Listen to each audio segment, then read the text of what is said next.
I don't like him either, Jerry. But before I get through with him, I think he's going to like me. You see, I know men. Really? How did you find out so much about men, Maisie? I refuse to answer that, Jerry, on the grounds that it might incriminate me.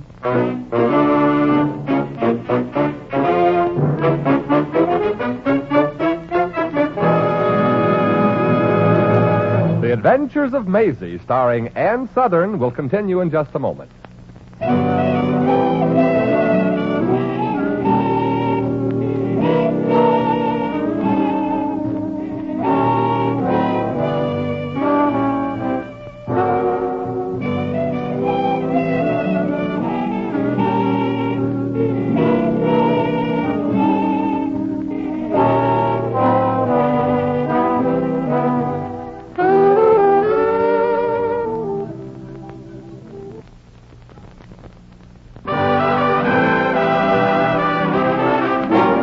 Now back to Maisie. Come in. 2 more triple zombies as you ordered, Maisie. Hey, where's Dr. Claves? Under the table. Gee, on only 12 zombies? And you should have seen him after number 11. He just sat there like Whistler's mother, rocking. Did he talk? Yes, he talked plenty. Oh, good. Oh, by the way, the barman said if I didn't get Dr. Claves to sign the bill for all those drinks, he'd bust me one in the mush. I hate to wake him, but I Well, we might as well. Here, I'll do it. Dr. Claves. Dr. Claves, wake up. Time for your DTs, honey. What's that? Oh, beautiful, Maisie. Where you been all my life? This is where I came in. Dr. Claves, would you please sign for these drinks? Are you able to sign for him, Dr. Claves? Who, me? All right, sure. Here's a pencil. I don't need but one pencil. I'm only handing you one. Do you think you can sign, Dr. Claves? Huh? Why, if Claves can't sign, who can? I'm an expert signer. Here. There. Here are 2 more to sign. There. And there. Yeah. Thank you for signing. Same to you, old pal. Drop in any time. Oh, he's out again. Yeah. You better make sure you can read his signature, Jerry. Oh, sure. I can read it, Maisie. I'll say one thing. He sure writes a beautiful hand. He wait. Well? These signatures are all different, Maisie. Huh? I mean, same name, but not the same. Jerry, are you sure you didn't sample one of those zombies? No. Look. Yeah. That's strange. One's all flowery and curly-cute, and one's backhand, and one's a... Jerry. Yeah, Maisie, yeah? Dr. Claves is a forger. And look, here's a brand new blotter he used to blot a letter. See if you can read what it says.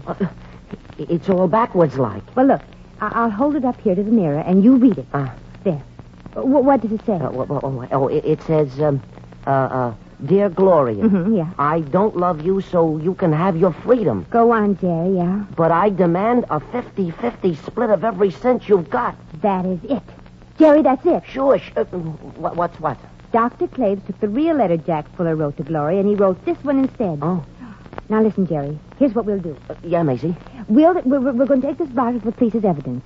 You get us a taxi while I call Jack and tell him to meet us at the police station. Right. And hold the cab till I get downstairs. Right. On my way. Hello, operator. Operator.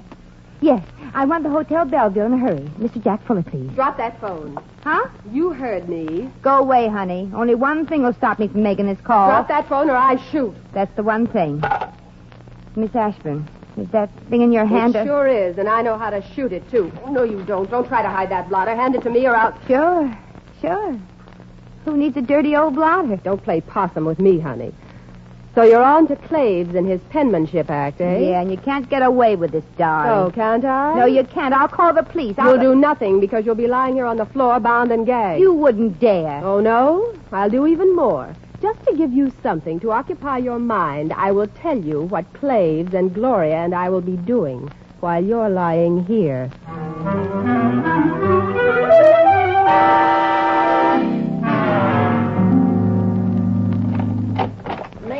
Maisie, the taxi's been waiting for an hour. Did you get tied up? Holy smoke, you did get tied up. Here, Maisie, let me take off this gag. There. What happened? Well, that Daphne Ashburn came in here with a gun, and she slapped Claves till she got him on his feet. Untie my hands and feet, Jerry. Oh, sure. Well, while I was lying there tied up, she called Judge Carter and asked him to hear Gloria's divorce in his chambers today instead of tomorrow. Jerry, we got to work fast. Well, just tell me what to do, Maisie. Well, go to the Hotel Belleville and tell Jack to get over to the judge's chambers fast. Right. But, Maisie, where you going? Well, it's probably already too late, but I'm going to try to stop that divorce.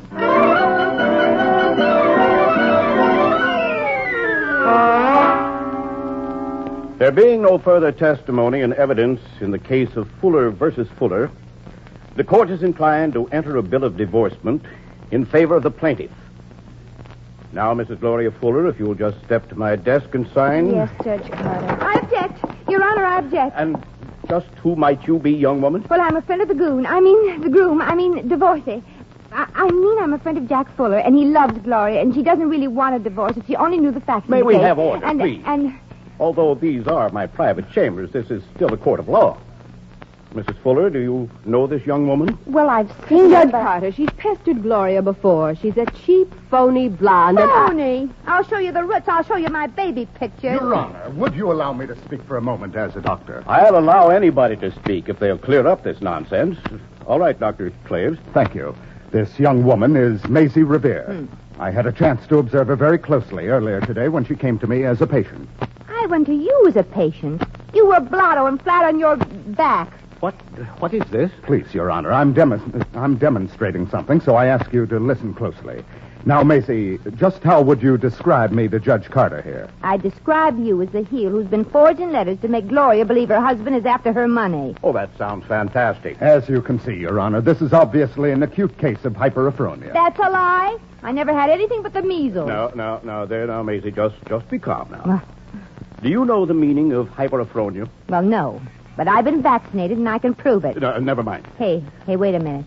Just what does it mean? Suppose you tell her, Your Honor. Well, that is to say, I'm not too familiar with some of these technical medical terms, but I take it means that a person... Exactly, Your Honor. As Yes. nutty as a fur-lined fruitcake. Now, wait a minute. Judge, you don't think I'm off my trolley, do you? You're not even near the track. Now, just a Well, minute. you came in here in a most fantastic manner, and you've made some exceedingly wild statements which are unsupported by evidence. There, darling. Please, Daphne. However, the court does not leave such matters to chance. There for you, darling. May we have order? As I was saying, the court's principal interest here is in seeing justice done to the person most concerned. Mrs. Fuller. Yes, Judge Carter. Now, I want you to consider your answer carefully, my dear. Do you want a divorce from your husband, Jack Fuller? Well, Of course you do, Gloria. You know all the things we've planned. Well, Mrs. Fuller? Well, I did love him, Judge, but... Yes, I do want a divorce. All right, my dear. Just sign Just here. a minute, Gloria. You still love your husband. He never did anything bad to you in his life, and all he wants is a chance. I don't. I did love him, but no, Okay. If you don't want Jack Fuller, I do. The way he kisses. I object, Your Honor. I always do, too, but Jack is so convincing. It's not true. Jack wouldn't look at another woman. You see, Jack, I told you she still loves him. Maisie. Oh, Jerry, where's Jack? He wasn't in, so I left a message. And on the way over, I stopped at the police station to check on Dr. Clay. Yeah. You what? Jerry, quickly. They want him for forgery, don't they? Well, no, Maisie, they don't. You see, now, Your Honor. He's only wanted for grand larceny, embezzlement, swindling widows and orphans, and practicing medicine without a license. Come on, Daphne, let's get out of here. Stop him, Your Honor. Stop him. They won't get far, Maisie. Maisie, I saw Dr. Clays and Daphne running down the corridor. Is anything... Gloria. Oh, Jack. Gloria, did you... No, she didn't, young man. And you can thank Maisie here for saving her for you. Oh, shucks, it was nothing, kids.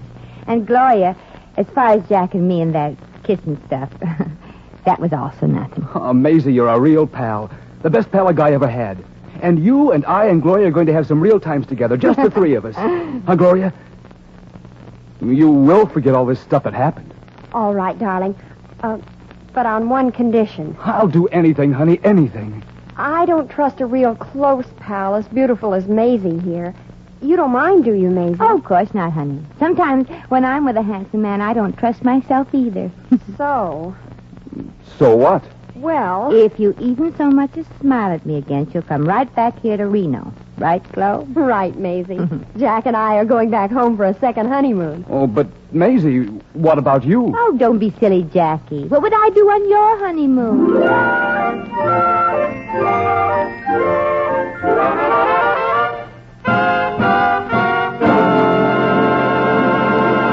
In just a moment, we shall return to the adventures of Maisie.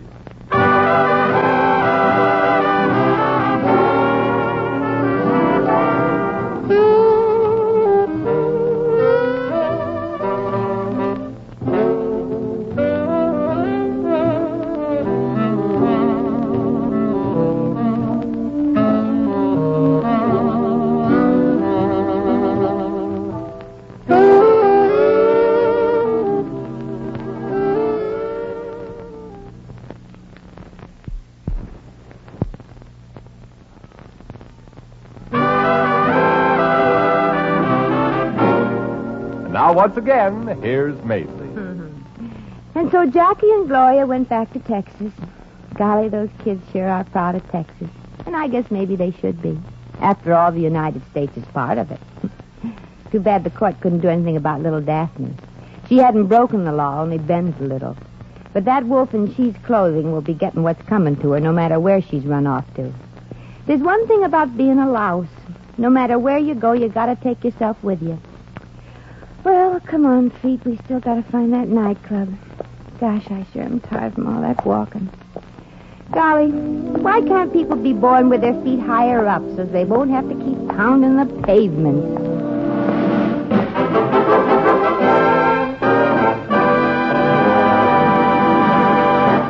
You've just heard The Adventures of Maisie, starring Ann Southern. Maisie is presented by arrangement with Metro-Goldwyn-Mayer, producers of Battleground, starring Van Johnson, John Hodiak, Ricardo Montalban, and George Murphy.